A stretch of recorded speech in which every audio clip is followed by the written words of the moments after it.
Bye करतोय. अजिबात रडत नाही, त्याला सवय आहे ना लहानपणी. बाय पिल्लू, टाटा. लवकर ये म्हणे, लवकर. हाय हॅलो नमस्ते, कशा आहात माझ्या गोड मैत्रिणींनो. आय होप की आपण सगळ्याजणी स्वस्त मस्त आणि आनंदी असालच. तर आपल्या सगळ्यांचं पुन्हा एकदा स्वागत आहे नवीन एका व्हिडिओमध्ये.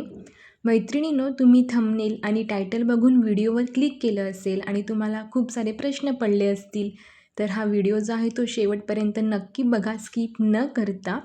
आणि आजचा जो दिवस आहे तो सुद्धा खूप छान होता. कोजागरी पौर्णिमा होती आणि मी माझ्या आईकडे गेली होती, कारण की क्रेझी फूडी आपली सगळ्यांचीच लाडकी रंजिता जी आहे, तिने सोहळा आनंदाचा हा जो प्रोग्राम आहे तो बोरिवलीमध्ये ठेवला होता. अगदी माझ्या माहेरच्या जवळच आहे हे जे हॉल आहे प्रबोधनकार ठाकरे. तर तिकडे आम्ही गेलो होतो. तर मी आधी आईकडे गेली होती, तर तिकडे मला माझ्या बहिणींनी खूप छान असं तयार केलं होतं. आणि ऑफकोर्स तयारी झाल्यानंतर रील्स तर बनतातच, हो की नाही. तर आईसोबत छान फोटो वगैरेसुद्धा मी काढले. त्यानंतर आम्ही या हॉलमध्ये आलो. तर प्रबोधनकार ठाकरे हे जे हॉल आहे, या हॉलसोबतसुद्धा माझ्या खूप साऱ्या चांगल्या आठवणी जोडल्या गेलेल्या आहेत. कारण की कॉलेजमध्ये असताना एकांकिका असेल, परत INT ज्या स्पर्धा असतात, नाट्यस्पर्धा मोठमोठ्या, तर त्या स्पर्धांमध्ये मी भाग घ्यायची कॉलेजमध्ये असताना. आणि या स्पर्धा मोस्टली ह्या नाट्यगृहातच असायच्या. तर कॉलेजच्या त्या सगळ्या आठवणी, माझा तो सगळा ग्रुप, तो सगळं काही आठवत होतो. आईला पण मी ते सगळं सांगत होती अगदी आनंदाने. तर असो, तर आम्ही ह्या सोहळ्याला आम्ही आलो होतो. आणि जसं की आपण टायटल आणि थंबनेलमध्ये बघितलं की या सोहळ्याला इतका रिस्पॉन्स नव्हता. तर अगदी बरोबर आहे, मी स्वतः त्या सोहळ्यामध्ये गेली होती. तर जसं की रंजिताताईने 5-6 महिन्याआधीच ठाण्यामध्ये सेम असा सोहळा ठेवला होता. तर त्या सोहळ्यामध्ये तो जो हॉल आहे तो प्रचंड भरला होता. हॉलची जी वरची लॉबी आहे तीसुद्धा सगळ्या महिलांनी प्रचंड भरली होती. आणि अक्षरशः पायऱ्यांवरती स्त्रिया बसल्या होत्या.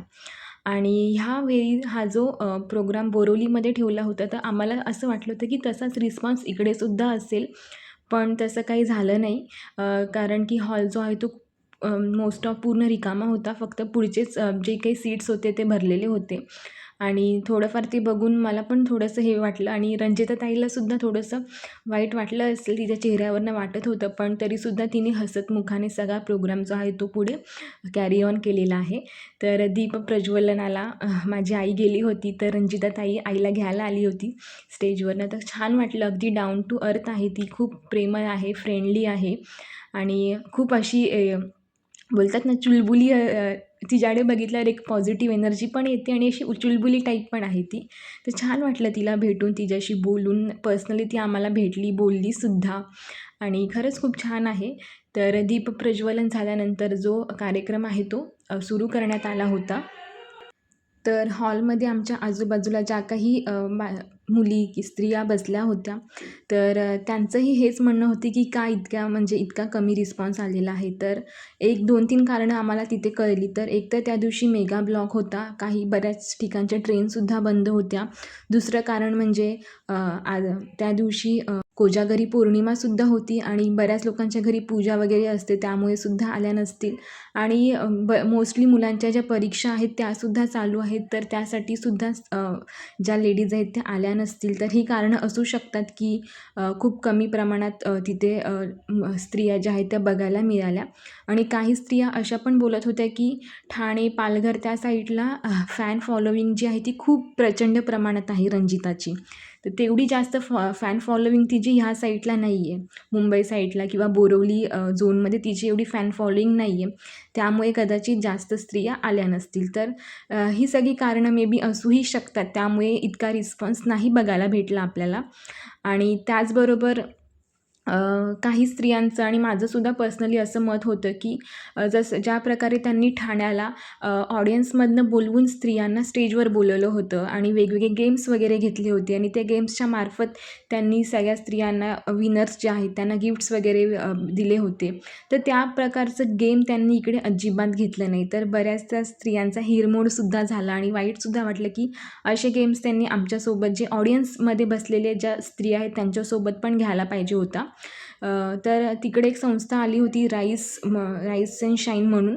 तर त्या संस्थाचा जो काही स्त्रियांचा ग्रुप होता तर त्यांनीच पार्टिसिपेट केलं होतं ह्या कॉम्पिटिशनमध्ये. सौंदर्यवती स्पर्धा होती आणि वेगवेगळी वेशभूषा करून तिकडे 10-12 स्त्रिया आल्या होत्या आणि त्यांच्याच ग्रुपमधल्या स्त्रिया होत्या. आणि हे त्यांनी ऑडियन्सला आधी सांगायला पाहिजे होतं की जर तुम्हाला पण पार्टिसिपेट करायचं असेल तर तुम्ही नावं वगैरे द्या किंवा तुम्ही ऑन द स्पॉट येऊन काहीतरी बोला, असं प्रत्येक स्त्रीचं म्हणणं होतं. तर त्यांच्या ग्रुपपैकीच त्यांनी नंबर वगैरे काढले आणि त्यांना प्राईज वगैरे दिले. तर हे थोडंसं कुठेतरी खंत वाटत होती बऱ्याचशा स्त्रियांना आणि ऑफकोर्स मलासुद्धा. तर परफॉर्मन्स पण छान छान झाले त्या दिवशी. मुलींनीसुद्धा खूप छान परफॉर्म वगैरे केले. तर तुम्हीसुद्धा आता ही परफॉर्मन्स जे आहे ते एन्जॉय करा. मग आपण बोलूया.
इकडे स्टॉल लागलेला आहे मलाबार गोल्डचं. कुपन्स भरून घेत आहेत ते. लकी ड्रॉ जर कोणाचा लागलाच तर त्यांना काहीतरी गिफ्ट हॅम्पर भेटणार आहे. तर खूप छान छान असे सुंदर परफॉर्मन्स झाले आणि आपल्या सगळ्यांचाच लाडका अश्मित कामठे जो खूप मोठा लावणी डान्सर आहे, वेगवेगळ्या रियालिटी शोजमधनं पण आपण त्याला बघितलेलं आहे. तर तो सुद्धा तिकडे आला होता आणि त्याने सुद्धा खूप सुंदर अशी लावणी स्त्री वेशभूषातील सादर केली होती चंद्रा ह्या गाण्यावरती आणि खरंच खूप सुंदर वाटत होतं आणि वाटतच नव्हतं की एक मुलगा तिकडे डान्स करत आहे. अगदी छान त्याने सुंदर मेकअप केला होता आणि प्रत्यक्ष ज्याला आपण टी व्हीमध्ये बघत होतो तो प्रत्यक्ष आपल्यासमोर आहे. तर खरंच खूप छान वाटत होतं आणि त्याचासुद्धा पूर्ण डान्स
तर राईज अँड शाईनची जी संस्था आहे तर त्या संस्थेतल्याच महिलांनी पार्टिसिपेट केलं होतं सौंदर्यवती स्पर्धांमध्ये आणि तोही कार्यक्रम झाला. खूप छान महिलांनी वेगवेगळ्या वेशभूषा केल्या होत्या आणि खूप छान नंबरसुद्धा काढले होते आणि 4 नंबर त्यांनी काढले होते. एक काउन्सिलेशन आणि 1, 2, 3 असे त्यांनी नंबर काढले होते आणि खूप छान त्यांना पारितोषिकंसुद्धा देण्यात आली होती. तर छान वाटलं. पण एक खंत होती की ऑडियन्समधनं पण त्यांनी काही जणींना बोलवायला हवं होतं, पण काही हरकत नाही. रंजिताताईकडे जर हा व्हिडिओ गेला आणि तिने बघितला तर प्लीज तू हे चेंजेस जे आहेत ते नेक्स्ट टाईम नक्की कर या साईडला जेव्हा तू प्रोग्राम ठेवशील तेव्हा. आणखीन एक खंत होती की पाण्याची पण तिथे सोय करायला पाहिजे होती, कारण की खूप लांबनं तिकडे मुली आल्या होत्या, स्त्रिया आल्या होत्या. तर पाणी जे आहे ते ऑफकोर्स आपल्या ट्रॅव्हलिंगमध्ये वगैरे संपतं, तर तिकडे ॲटलिस्ट बाकी गोष्टी तर नाहीच पण ॲटलिस्ट पाण्याची तरी सुविधा तिथे असायला हवी होती.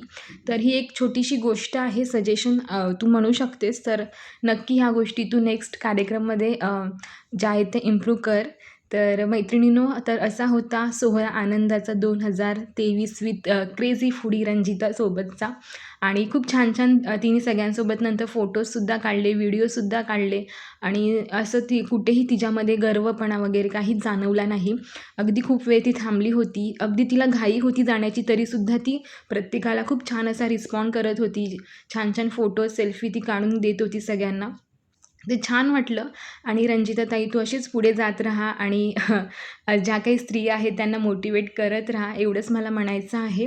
तर आय होप मैत्रिणींनो की तुम्हालासुद्धा हा व्हिडिओ नक्कीच आवडला असेल तर आपल्या चॅनलला नक्की व्हिजिट करा.